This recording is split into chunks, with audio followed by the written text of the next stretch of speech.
네, 강재춘 원장입니다. 오늘은 이 체온 1도 확실히 올리는 방법, 면역력 증강법에 대해서 강의를 좀 해드리겠습니다. 저는 평소에 모든 질병 연구를 세포열 에너지학적 관점, 인체 물리학적 관점에서 연구 치료해 오고 있는데요.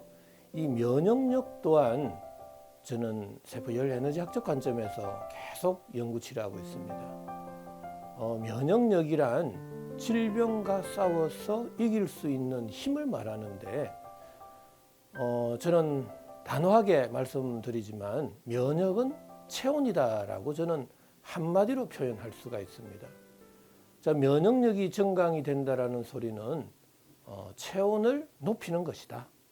면역력이 떨어지는 것은 체온이 떨어지는 것이다. 이렇게 등식이 성립한다라고 할 수 있다라는 겁니다.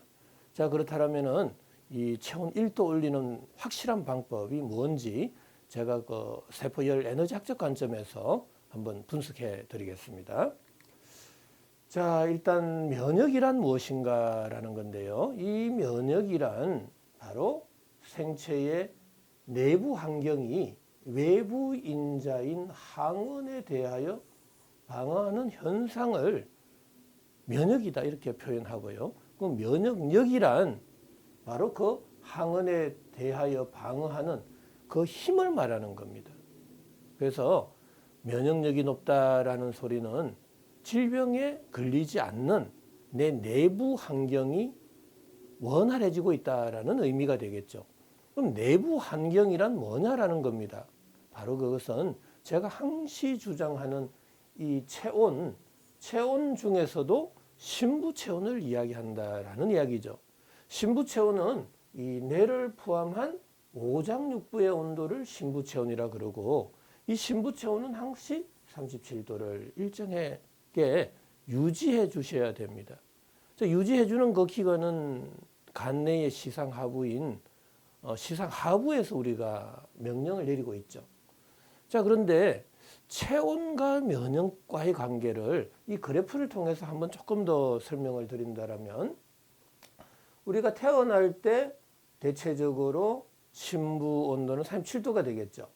그런데 죽게 되면 만약 환경 온도가 27도라면 시체는 27도까지 내려갈 겁니다. 살고 죽는 온도 차이는 10도에서 결정이 나죠. 그런데 오래 살면 오래 살수록 이 10도 떨어지는데 걸리는 시간이 오래오래 걸렸다는 걸 알 수 있죠. 그리고 기울기는 완만해지고 있음을 알 수 있습니다.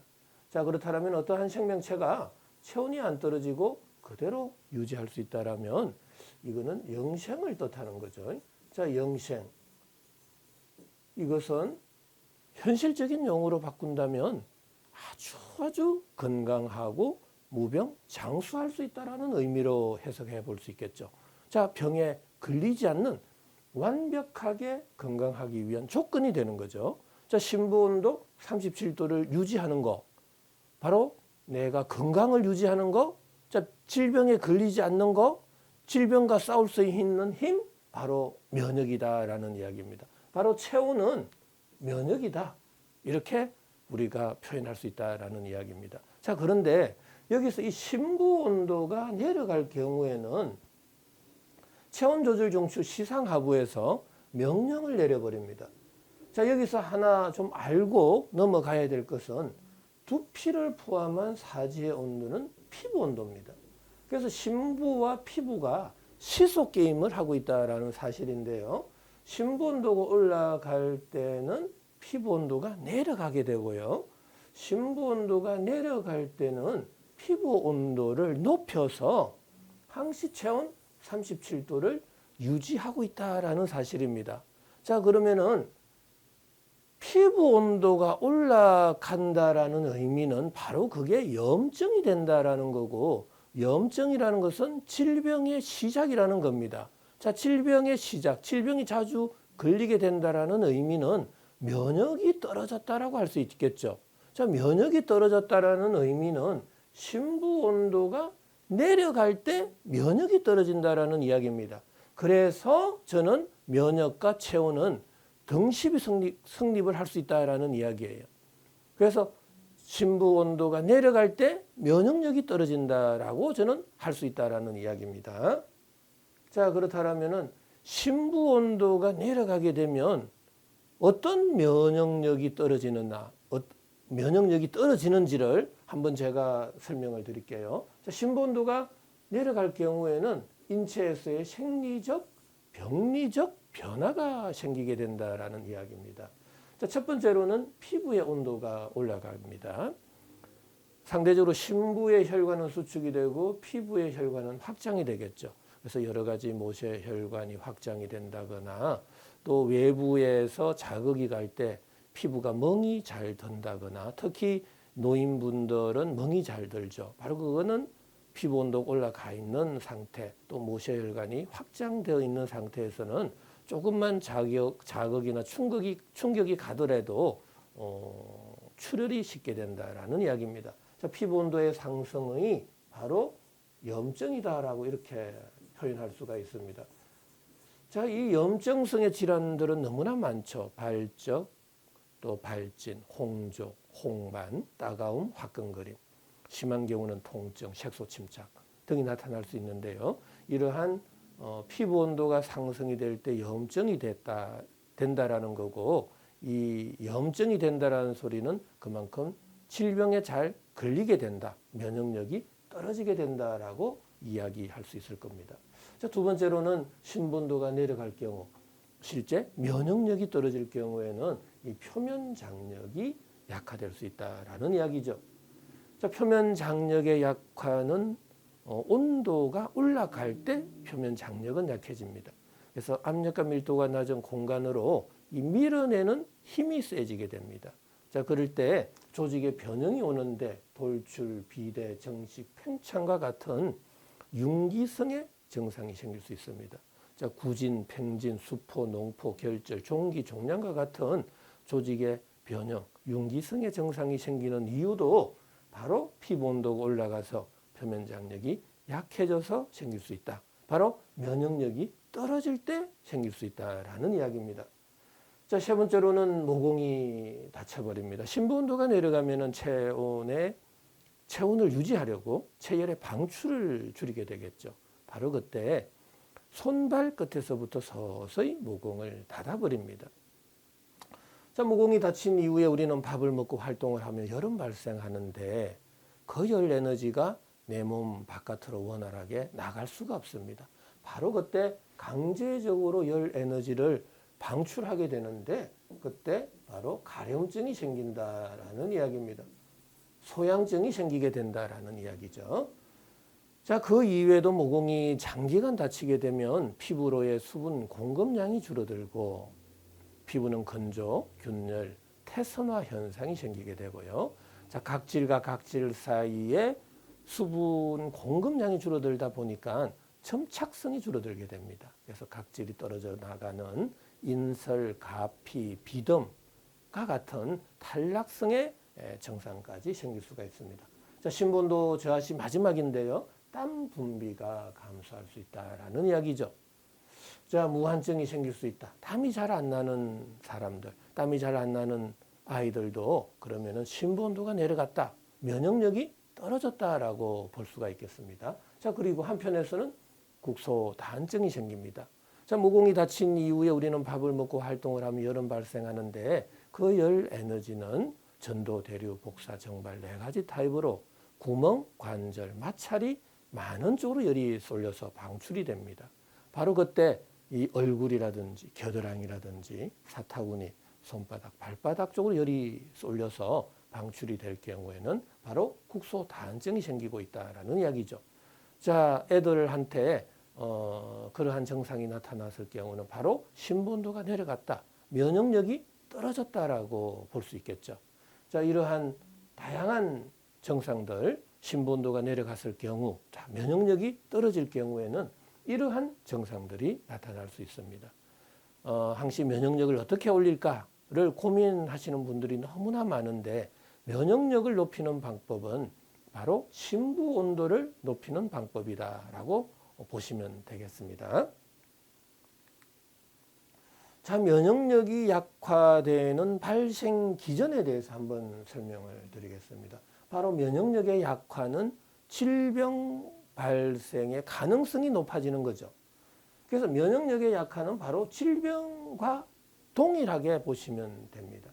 자, 말씀드리면 면역력의 약화는 질병의 시작이 될 수 있는 거죠. 자, 모든 질병의 시작은 세포의 손상으로 볼 수가 있습니다. 모든 생명체는 이 세포로 구성이 되어 있고 이 세포의 기능 저하나 손상은 너무나 다양합니다. 뭐 서양의학에서 말하는 세균, 바이러스, 곰팡이 이외에도 내 환경 속에서 접하고 있는 다양한 팩터들이 있습니다.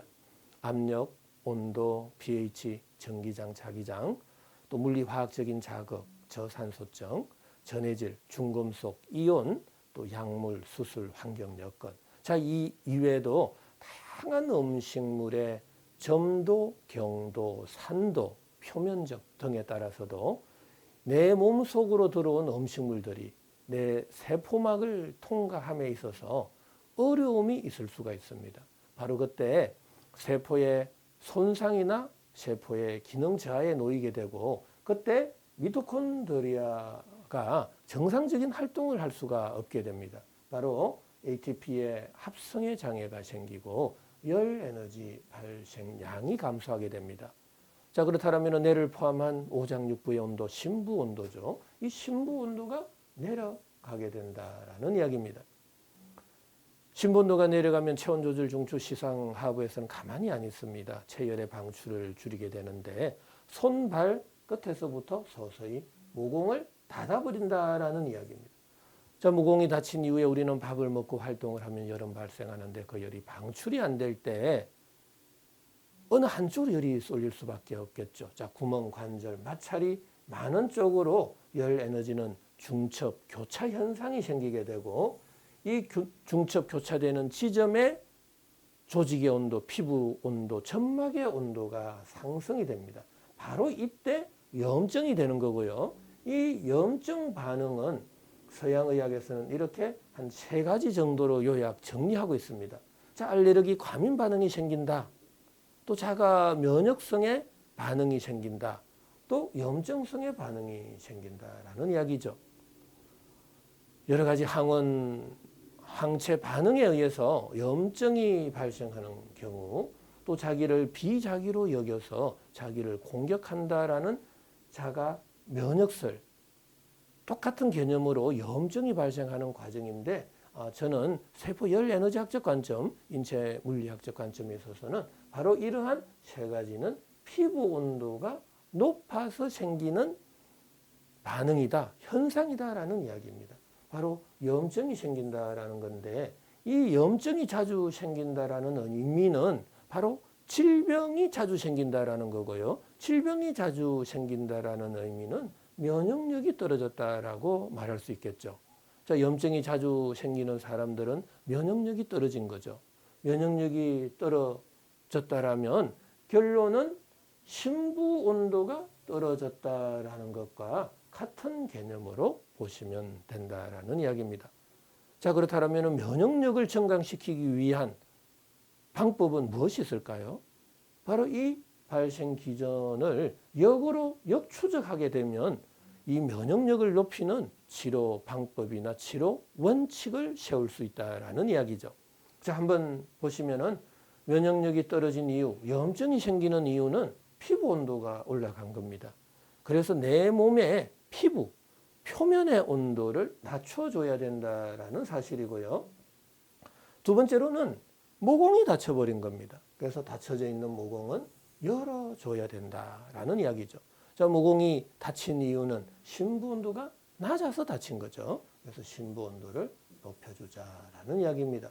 자, 면역력을 증강시키려면 반드시 심부 온도를 올리고 피부 온도는 낮추고 모공은 열어서 열 에너지를 전신으로 골고루 분산시킬 때 염증이 발생하지 않는다. 질병이 발생하지 않는다. 바로 면역력이 증강된다라고 할 수 있겠습니다. 자, 그렇다면 면역력 향상의 3대 치료 원칙은 바로 이 3가지로 요약이 될 수 있겠죠. 피부 온도를 낮춰라, 모공을 열어라.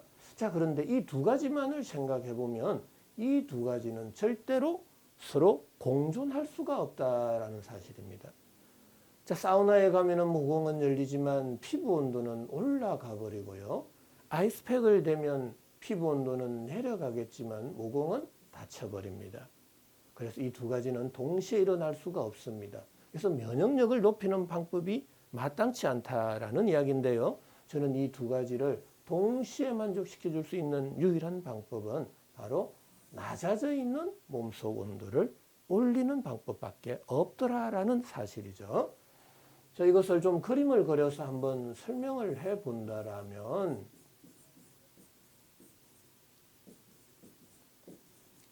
자, 뇌를 포함한 오장육부의 온도, 심부 온도가 이 올려보자라는 이야기입니다. 심부 온도를 올리는 순간 시상 하부에서는 체열의 방출을 증가시키겠죠. 그래서 모공을 열게 된다라는 이야기입니다. 이 모공이 열릴 때는 이제는 심장에서 이렇게 가까운 쪽부터 이 전신으로 이렇게 모공이 열리게 되겠죠.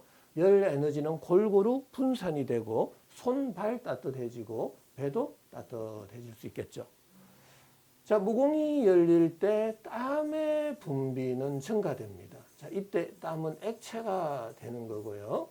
속의 온도가 올라가면 물은 수증기가 되고 수증기는 기체가 되는 거죠. 자, 기체에서 액체로 변할 때는 열이 식을 때, 빼앗길 때 액체가 되는 거죠. 자, 그래서 피부의 온도는 내려가게 된다라는 이야기입니다. 자, 피부 온도는 내려가고 모공이 열리는 유일한 방식은 이 심부 온도를 올리자라는 이야기입니다. 자, 그래서 면역력을 높이는 3대 치료 원칙은 반드시 심부 온도 올리고 피부 온도는 낮추고 닫혀져 있는 모공을 열어라 라는 이야기입니다. 자, 이러한 3대 원칙에 준하는 치료 방법을 저는 이 4가지로 요약 정리하고 있습니다. 자, 한약재를 써서 적극적으로 심부 온도를 높이는 방법도 있고요. 자, 식이요법 또한 중요한데요. 내가 어떤 음식을 먹어야만 내 체온이 올라갈까?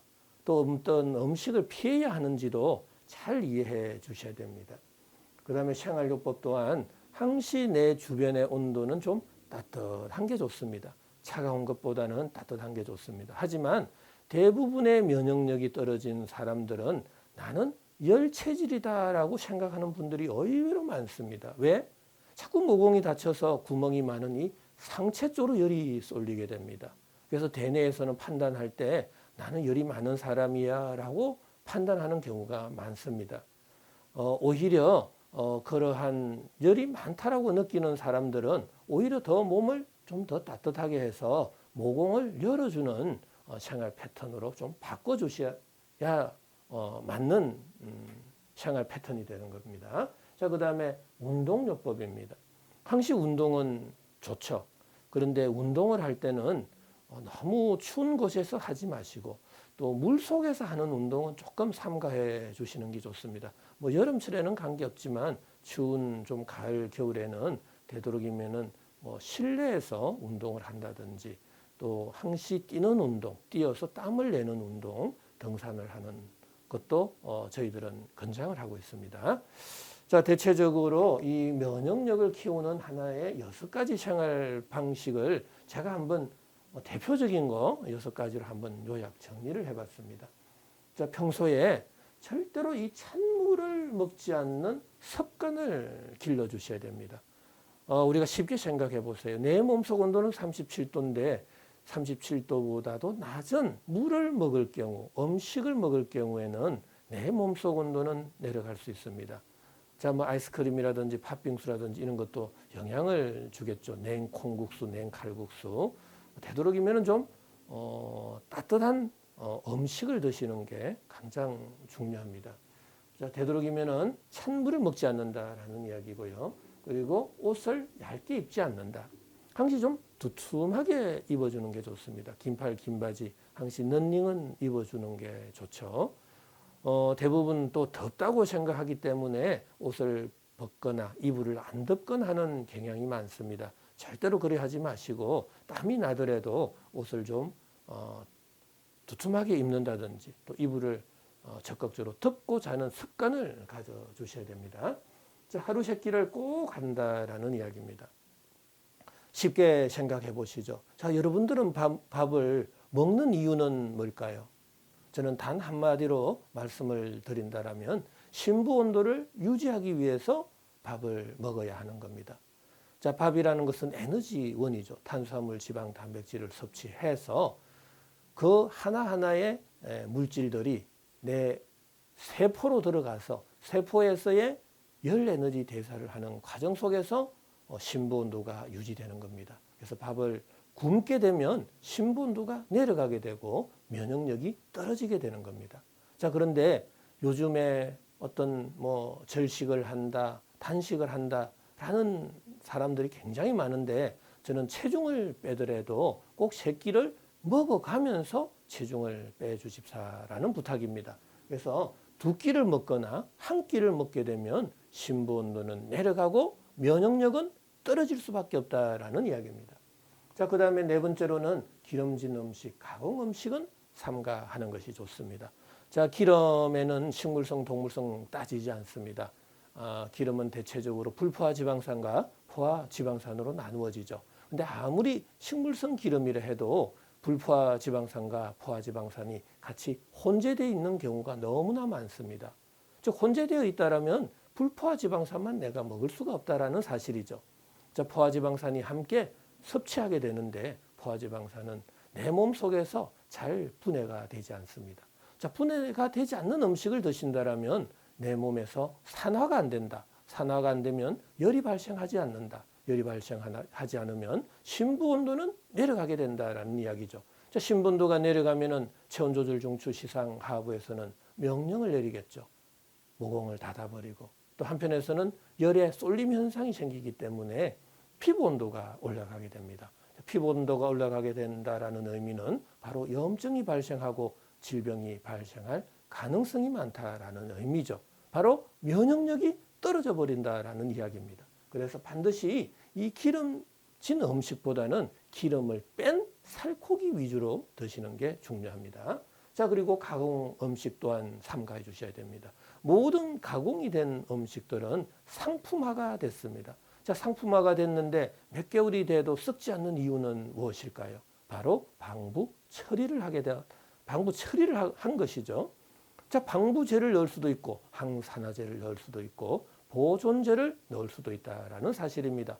자, 그러한 보존이 되는 분해가 안 되는 물질을 구강 내로 들어간 경우 내 몸 속에서도 어떤 물질이 분해가 잘 안 될 겁니다. 자, 분해가 안 되면 산화가 안 되고 산화가 안 되면 열이 발생 안 하고 열이 발생 안 한다라면은 심부 온도는 내려갈 겁니다. 면역력은 떨어질 것입니다.